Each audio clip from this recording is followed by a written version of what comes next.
La carta de Éxodo, un nuevo comienzo. Después de que la Tierra murió, descubrimos la aterradora verdad sobre Marte. Capítulo 1. Evacuación planetaria. Una historia producida por la radio de Leo. Nuestros ancestros vivían en un planeta cubierto de agua, de vida, de cielos azules que lo cubrían. Allí los árboles crecían como torres vivas, que el aire no quemaba los pulmones y que no existían racionamientos. Aquel mundo lejano, llamado Tierra, hoy es solo un mito colgado en las paredes oxidadas de la Prometheus. No quedan grabaciones, solo libros viejos, trozos de archivos y los relatos orales que sobreviven en la colonia. Tierra no murió de un día para otro. Murió lenta y con todo el sufrimiento que puede arrastrar un planeta entero. Murió de negligencia, de arrogancia, de ver el colapso venir y seguir bailando. Las capas de hielo colapsaron por la explotación de recursos en las zonas polares, mientras los gobiernos seguían negociando intereses energéticos. Los océanos subieron hasta devorar ciudades enteras. Islas completas desaparecieron sin dejar huella. Cuando el agua dejó de ser potable y los alimentos comenzaron a escasear, la humanidad mostró su verdadero rostro. Las ciudades se convirtieron en fortalezas. Los recursos fueron privatizados. Las lluvias ácidas cayeron sin aviso, desfigurando a quienes no estaban bajo refugio. Las grandes potencias instalaron barreras electromagnéticas para proteger sus últimas reservas. Las zonas rurales fueron abandonadas. El aire se volvió tan tóxico que miles morían durmiendo sin entender por qué no despertaban. Las autopsias dejaron de realizarse por falta de personal. Los cementerios fueron reemplazados por fosas comunes incendiadas desde el cielo. Cuando surgió el proyecto Génesis, ya era demasiado tarde para la mayoría. Fue una iniciativa desesperada de las últimas alianzas del planeta. El plan consistía en evacuar a una mínima parte de la población seleccionada por sus habilidades, su genética, y, aunque nunca se admitió, por sus conexiones políticas. 3 arcas fueron construidas en órbita terrestre, la Prometheus, la Planitia y la Argón. Cada una podía transportar 2.500 humanos hacia Marte, con sistemas autónomos de terraformación experimental. Los cupos fueron anunciados en cadena global por las Naciones Unidas. Se prometió una selección equitativa. Se habló de un sistema de puntuación para evaluar méritos científicos, salud genética y adaptabilidad emocional. Pero todo fue una mentira. En las sombras, las listas ya estaban decididas. Familias completas vendieron sus órganos para comprar un solo pasaje. Algunos ofrecieron a sus hijos. Otros simplemente comenzaron a destruir todo. El mundo supo que se acercaba el fin, y el fin respondió con fuego. Los disturbios comenzaron en los primeros puertos orbitales. Ciudades enteras entraron en estado de sitio. Cada plataforma de despegue estaba custodiada por cientos de drones armados, y aún así no fue suficiente. Cientos de miles de personas marcharon hacia las estaciones espaciales, sabiendo que morirían si se quedaban atrás. Escalaron, gritaron, prendieron fuego. Las autoridades dieron la orden de usar fuerza letal. Y la Tierra se tiñó de rojo no por su suelo, sino por su desesperación. Recuerdo haber leído que el puerto estelar Helios, donde se elevó el arca Prometheus, fue atacado por más de 8.000 personas el día anterior al despegue. Los soldados abrieron fuego durante 2 horas continuas. Las cifras oficiales hablaron de 1.800 muertos. Las reales nunca se sabrán. Lo cierto es que al amanecer, los cuerpos cubrían el asfalto. Se dice que los elegidos para abordar caminaban entre los cadáveres como si ya no fueran humanos, como si los ojos muertos les recordaran que no podían mirar atrás. La Planitia, lanzada desde el hemisferio sur, fue la única que despegó sin ataque directo. Pero no fue más pacífica. Allí, las madres se arrojaban con sus hijos frente a los trenes orbitales, implorando que al menos los pequeños fueran llevados. Se cuenta que un alto mando se desvivió tras dejar atrás a su propia familia.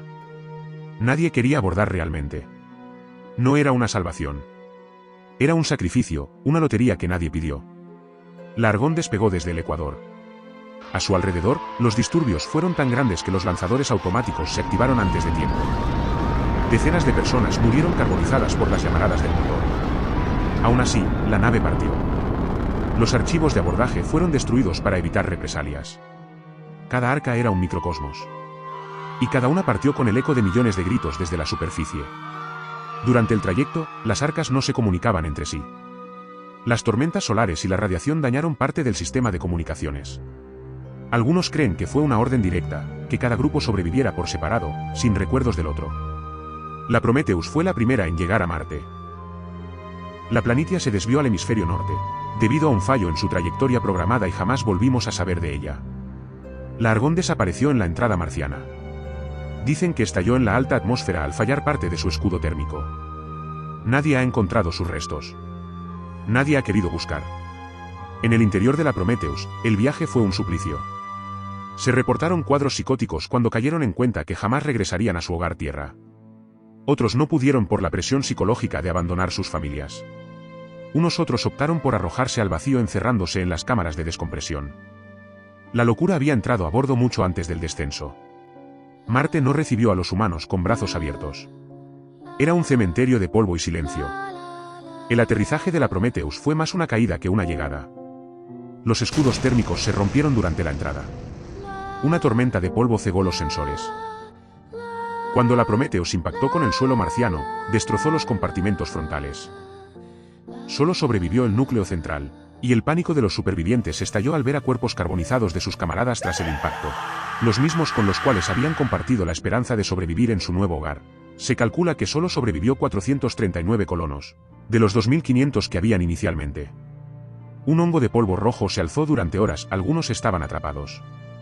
El suelo estaba cubierto de cristales rotos, trajes abiertos, huesos partidos. Muchos murieron de inmediato por la descompresión. Otros, por la temperatura. El sistema de soporte vital solo funcionaba en zonas aisladas. Los primeros 3 días fueron los peores. Sin contacto con la Tierra. Sin saber si la Planitia o la Argón habían llegado. Sin reserva de alimentos suficiente. Se organizó un conteo. Solo 439 supervivientes. No había más sueños posibles. Solo quedaba la realidad marciana, dura, seca y absolutamente indiferente. Durante los primeros 3 días, los sobrevivientes actuaron como fantasmas. Algunos gritaban nombres de familiares que no sabían si vivían o no. Otros saqueaban los contenedores de alimento, destruyendo las pocas reservas funcionales. Las peleas estallaban por una barra de nutrientes o por una pastilla de purificación. El protocolo de aterrizaje había sido inútil. Ya no existía un capitán. No había mando. Solo una masa humana rota que sabía que, sin orden, Marte se convertiría en su tumba colectiva.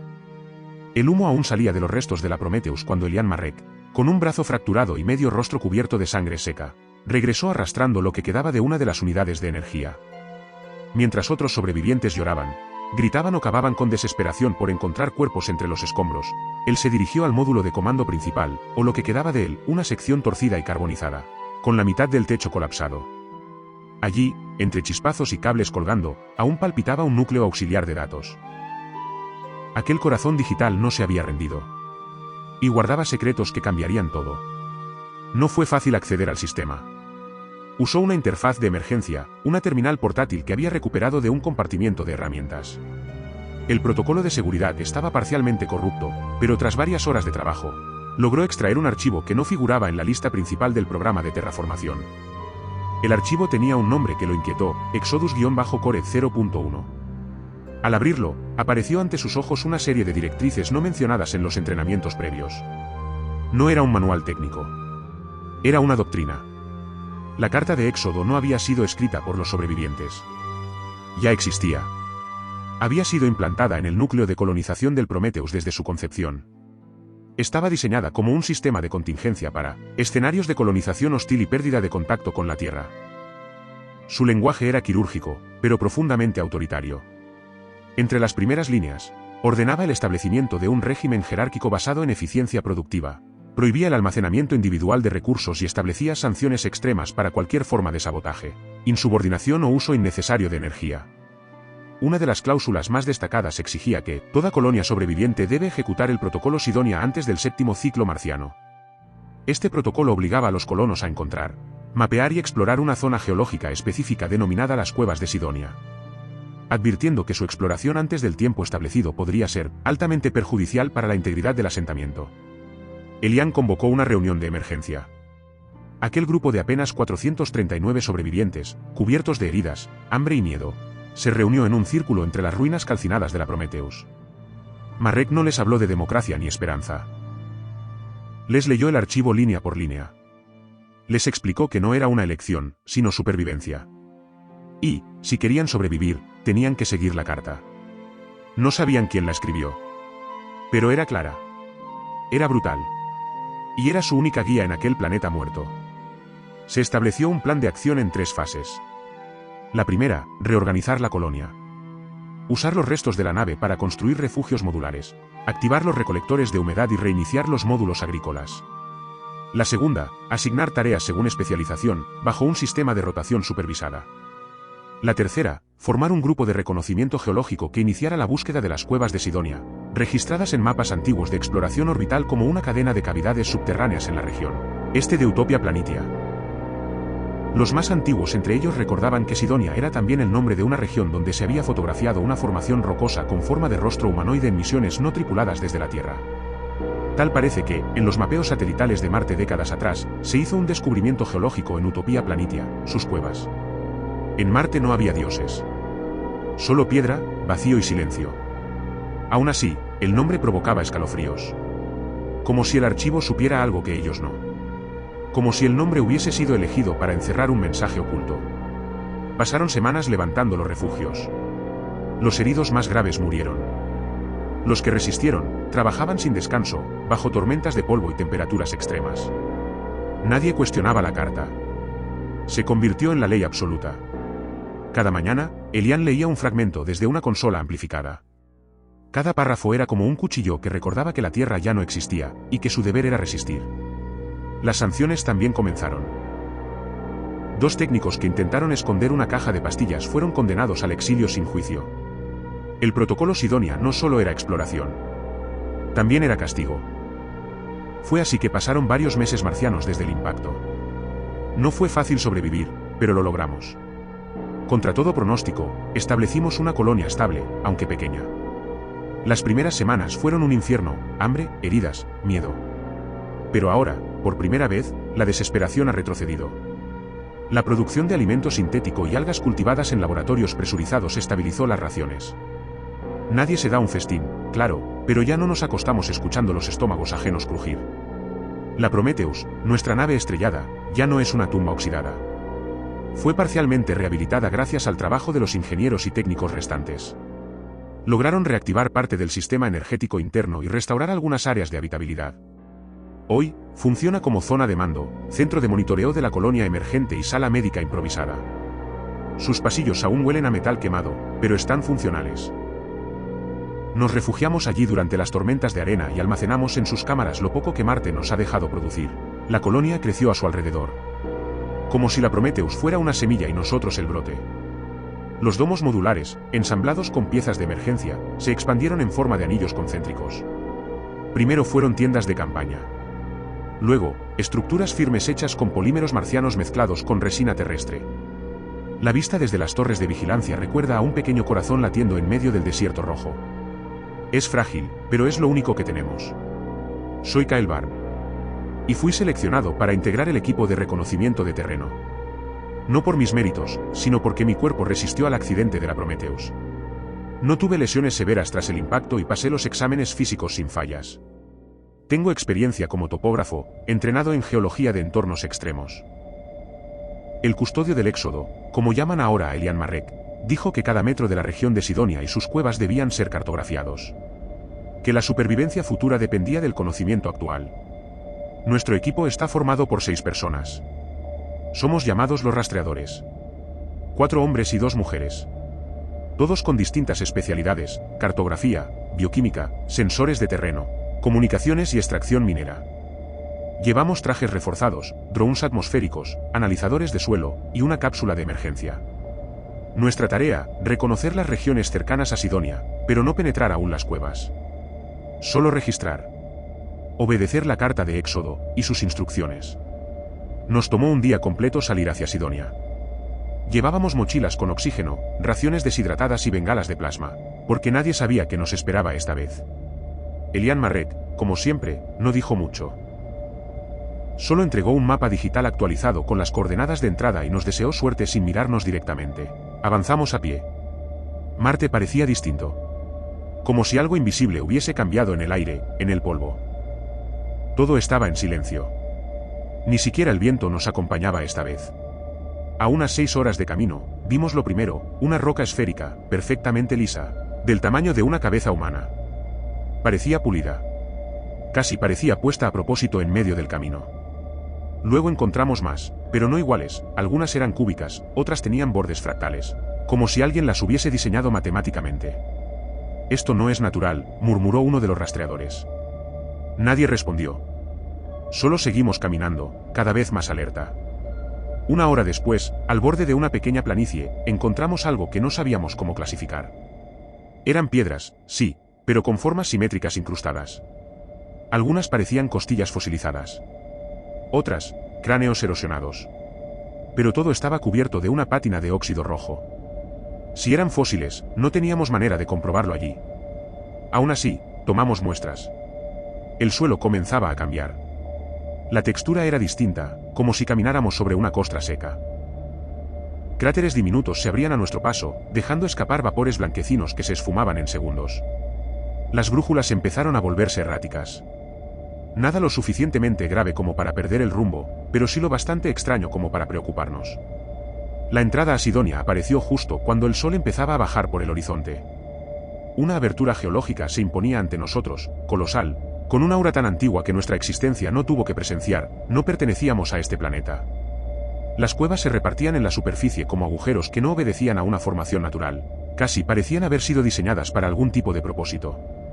Teníamos linternas térmicas, bengalas de alta duración y sensores acústicos. Nadie hablaba. Solo se escuchaban nuestras pisadas cuando empezamos a acercarnos a una de las entradas hacia las cuevas. Una vez dentro, el aire parecía más denso. No era humedad ni presión, era la sensación de estar siendo observado. Las paredes de las cavernas no eran rugosas, sino pulidas.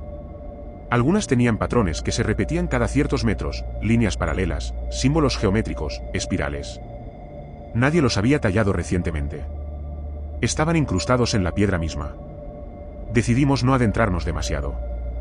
No teníamos un mapa del subsuelo y las bifurcaciones eran muchas. Así que seguimos la ruta principal por unos 500 metros. En un punto, uno de los rastreadores se detuvo. Había algo en el suelo. Marcas.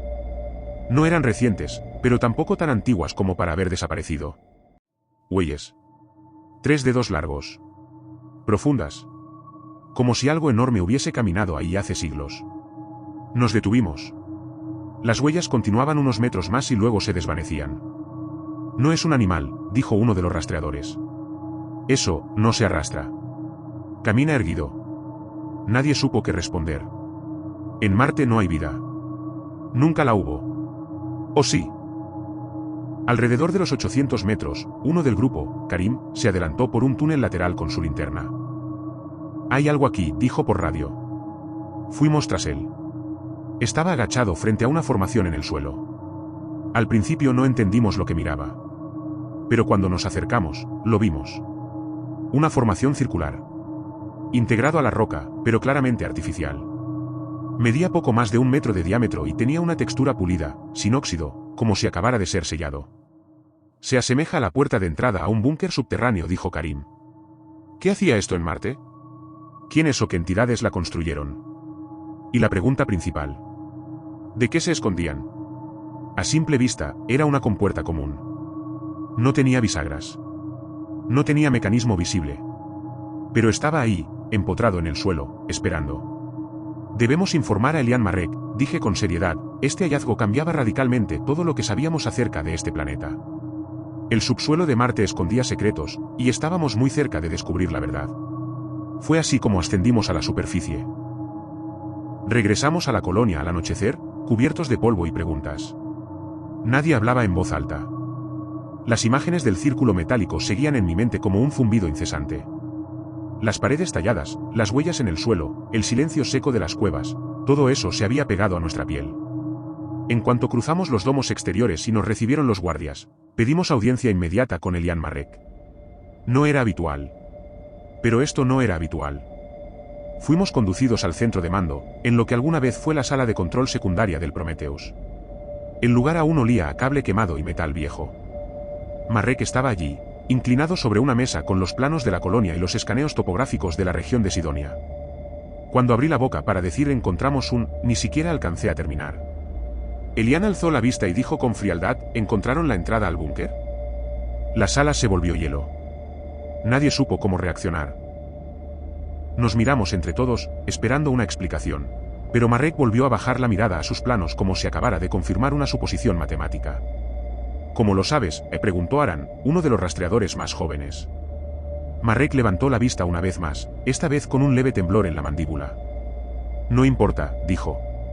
Pero claro que importaba. Nadie sabía de la existencia de esos búnkeres. Nadie, excepto él. Lo confrontamos. Todos.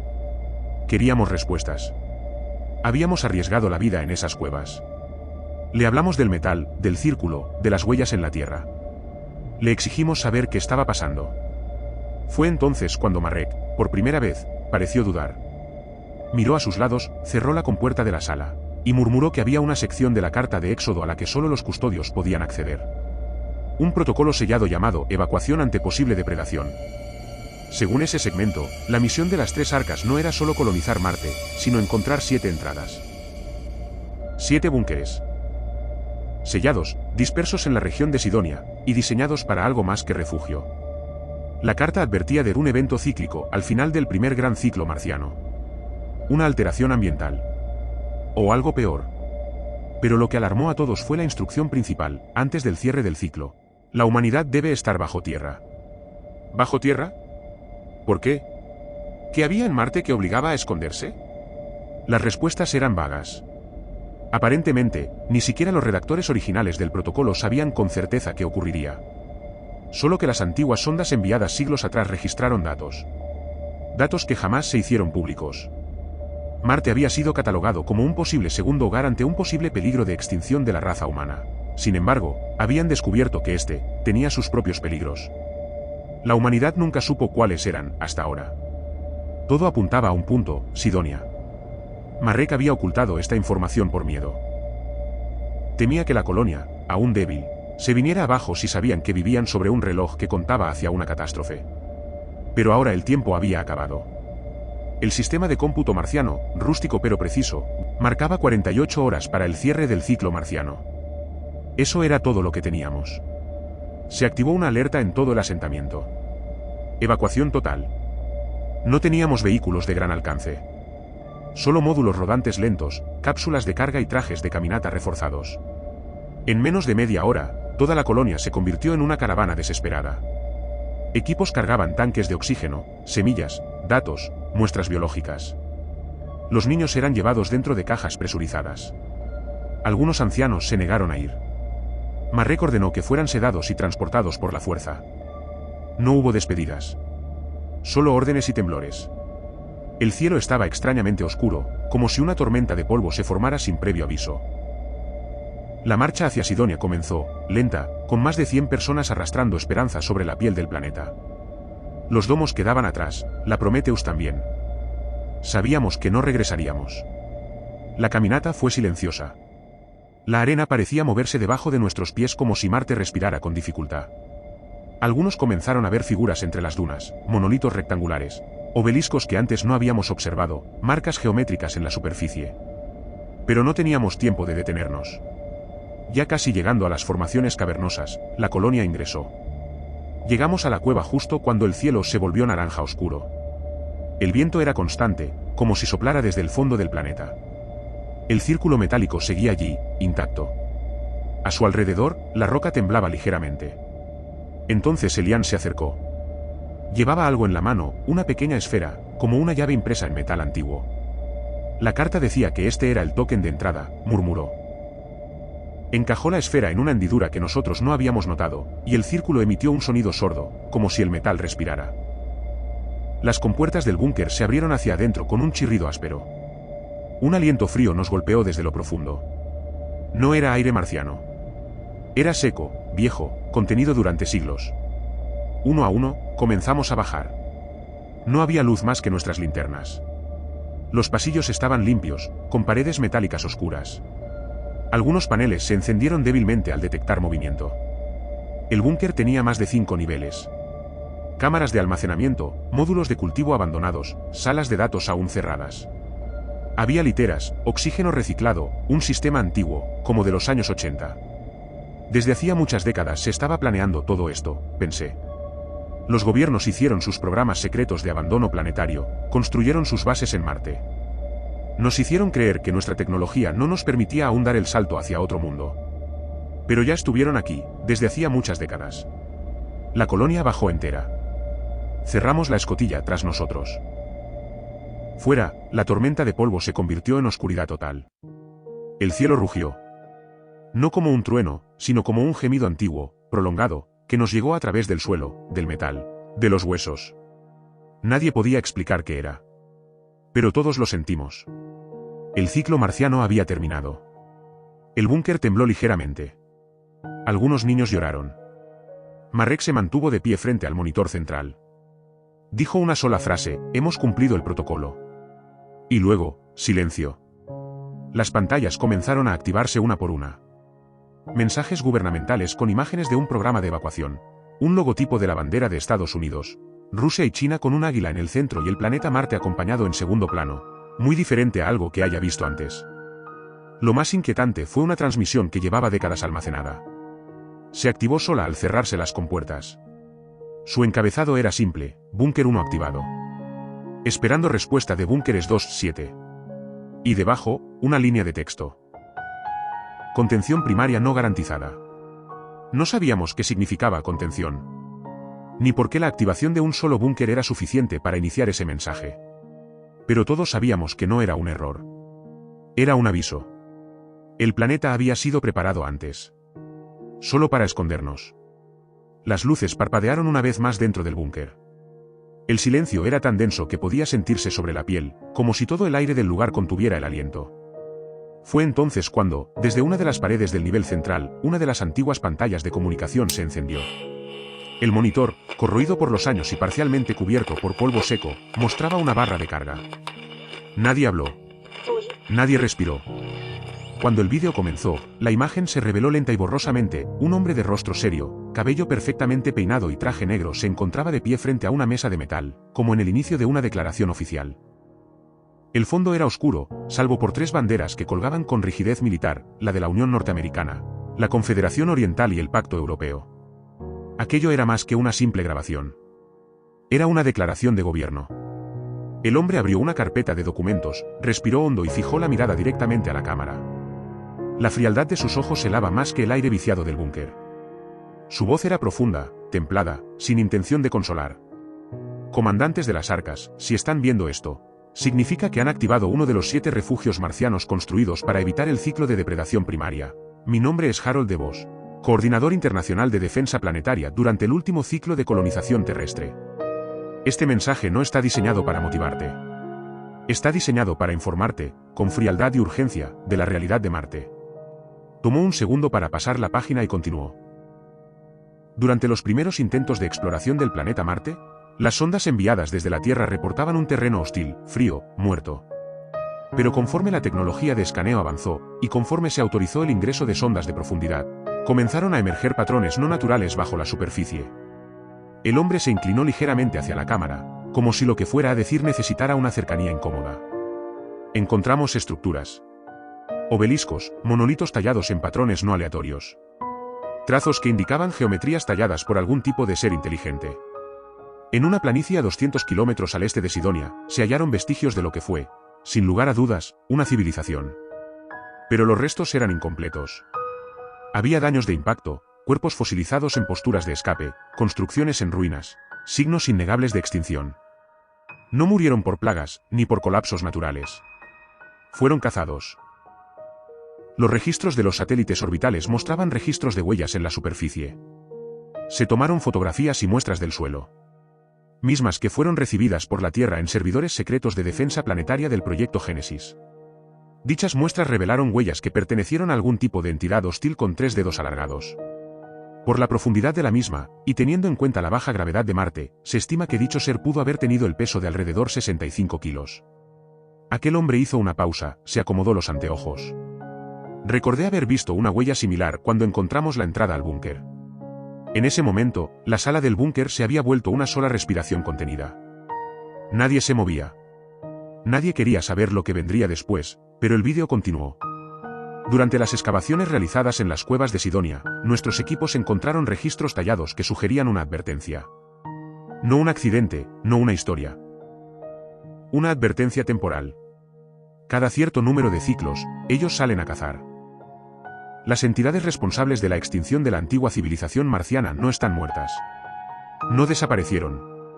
Hibernan, pueden hacerlo por largos periodos de tiempo. Años, décadas, hasta siglos completos. No por capricho. Por necesidad. Pero cada vez que se detecta una actividad masiva en la superficie, particularmente vibraciones de impacto, como las de una nave estrellándose o una colonia en construcción, salen de su hibernación. No sabemos exactamente qué son. No tenemos fotografías. No obstante, el equipo enviado hace 7 años para preparar la llegada de una posible colonia perdió contacto con nosotros. Jamás volvimos a saber de ellos, estimamos que fueron víctimas de caza por parte de estas entidades.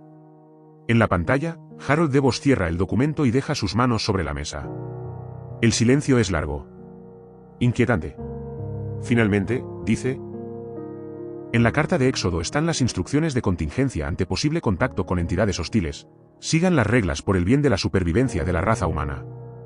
Deben permanecer escondidos allí hasta que el ciclo marciano termine. La grabación hace una pausa. El rostro de Devos es más sombrío que antes. Este planeta fue abandonado. No porque no pudiera sostener vida, sino porque no quería hacerlo. Las antiguas civilizaciones no desaparecieron por error. Formaron parte del último eslabón en la cadena alimenticia de este mundo, y lamento revelarles que ustedes se encuentran aún más abajo en dicha escala. Los búnkeres fueron diseñados para resistir sismos de escala planetaria. Sus puertas no deben abrirse durante los periodos activos. Bajo ninguna circunstancia. Quien salga, pone en riesgo a todos. Devos mira directo a la cámara una vez más. No están preparados para enfrentarlos. Nadie lo está. Por eso, durante los últimos días del último ciclo terrestre, decidimos que la verdad no debía llegar a todos. Solo los custodios sabrían. Para que el miedo no destruyera lo que el enemigo no podría. Si ves esto, significa que el ciclo de caza ha iniciado. La primera señal será la vibración del suelo. El vídeo comienza a apagarse. Devos, justo antes de que la imagen se disuelva, dice: buena suerte para las arcas Prometheus, Planitia y Argón. La pantalla se oscureció de golpe mostrando el logo del programa de defensa planetaria de la Tierra. Nadie habló durante varios minutos. Algunos comenzaron a llorar. Otros se quedaron inmóviles. Elian Marek estaba de pie, con la mirada clavada en la pantalla vacía. Ahora todos sabían por qué había insistido tanto en seguir la carta de Éxodo. Y por qué se había negado a responder ciertas preguntas. No era misterio. Era miedo. La incertidumbre de la colonia fue interrumpida por un sismo apenas imperceptible que se sintió en toda la instalación subterránea, uno constante. Ya ha iniciado, agrega Elian Marek. Cuando el suelo empezó a rugir debajo de nuestros pies, el pánico se apoderó del búnker como una sombra líquida. El metal chirrió, los muros vibraron y el aire se volvió espeso, cargado de electricidad estática. Las luces parpadearon 1, 2, 3 veces, y luego permanecieron encendidas, como si el sistema entero estuviera conteniendo la respiración. Nadie hablaba. Nadie se movía. Solo se oía el eco grave del planeta mismo, sacudiéndose con una fuerza que parecía venir de muy, muy abajo. Elian Marek gritó que todos se mantuvieran firmes, que el búnker estaba diseñado para resistir movimientos incluso más violentos, pero las caras alrededor suyo decían lo contrario. Algunos empezaron a correr. No muchos. Solo un puñado de colonos, los más nerviosos, los más jóvenes, los que no creían que ese cilindro subterráneo fuera más seguro que la superficie. Gritaban cosas como: vamos a ser enterrados vivos. Lo vimos todo desde el corredor central. Como empujaban la escotilla de salida manual, como el sello de presión silbó al romperse, como la escotilla se abrió revelando la noche marciana al interior de aquella cueva, turbia, casi roja. Y como desaparecieron por ella, uno tras otro, como si prefirieran enfrentarse al vacío antes que al encierro. Entre ellos iba un niño. Calzaba unas botas 2 tallas más grandes, el casco mal asegurado. Iba tomado de la mano de una mujer que no era su madre. Lo reconocimos como parte de uno de los equipos de mantenimiento. Nadie pudo detenerlos.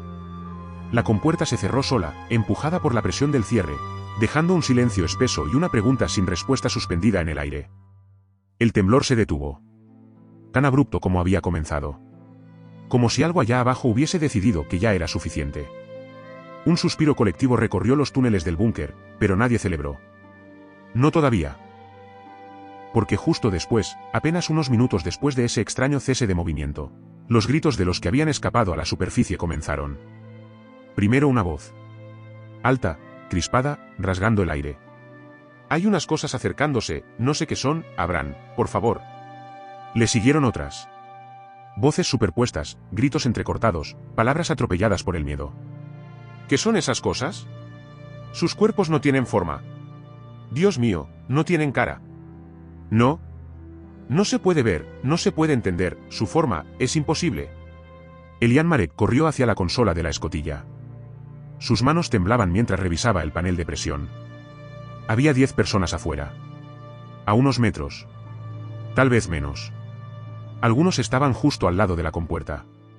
Y entonces, entre los gritos, la voz del niño. Déjenme entrar. Por favor. Tengo miedo. Elian se congeló. Por primera vez desde que lo conocíamos, parecía verdaderamente humano. Vulnerable. Dudó. Dio un paso hacia la compuerta. Puso la mano sobre el seguro de apertura. No deberíamos, murmuró alguien detrás de él. No sabemos qué hay afuera. ¿Está pidiendo ayuda?, respondió Elian, con la voz rota. Entonces las voces de los demás afuera se volvieron incoherentes. Uno gritó que su compañero se había arrancado el casco solo para no verlas. Tal parecía que, su método de caza dependía exclusivamente de que las presas los observaran. Estas entidades, al ser tan grotescas, logran que el cerebro humano no pueda interpretar que algo así estuviera vivo. Y termina colapsando por una crisis de paranoia y paro cardiorrespiratorio. Y justo cuando Elian puso los dedos sobre el botón de apertura, la voz del niño se cortó. De golpe. Como si alguien hubiera presionado contra su garganta. No un grito final, no una despedida. Solo ausencia. Nadie se movió. Nadie respiró. Y luego, un sonido húmedo. Desde el exterior, se escuchó el crujir de huesos y carne al ser rotos. Estos acompañados de una masticación voraz, como un frenesí. Sonidos graves, casi prehistóricos, como de algo más antiguo que la vida en la Tierra, se estaban devorando a los que escaparon del búnker. Y luego, lo peor. Golpes secos pero estruendosos hacia la escotilla de entrada. No eran puñetazos. Eran martillazos de aquella fuerza desconocida, de algo muy antiguo. Como si algo inmenso y furioso estuviera estrellando sus extremidades amorfas contra la compuerta metálica, tratando de entrar. Cada impacto hacía que el aire se llenara de polvo fino, que las vigas vibraran, que los oídos dolieran por dentro. Junto al estruendo, se escuchaban gruñidos, sonidos guturales, viscosos, como si algo respirara con dificultad desde el otro lado. Pero no era una respiración animal. Era primitiva. Elian se alejó de la compuerta con los ojos desorbitados. Dio la orden más difícil de su vida. Sellado total. Nadie abre esta escotilla. Nadie.